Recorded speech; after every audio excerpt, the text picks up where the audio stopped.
en dan een buurman van Sail.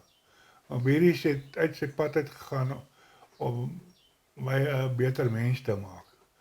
Hy het vir my byvoorbeeld een aand het ons blykbaar 'n bietjie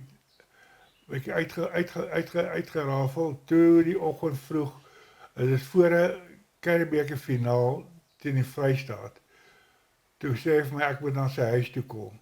Sy huis was daar in Weerabrug polisiestasie was hy en hy was 'n polisieman geweest. Hy was brigadier geweest. En toe sê ek moet soontoe kom. Toe ek daar kom, toe sit ek nou ag wel ek gaan seker nou 'n teetjie saam met oom Beries dink as sy vrou.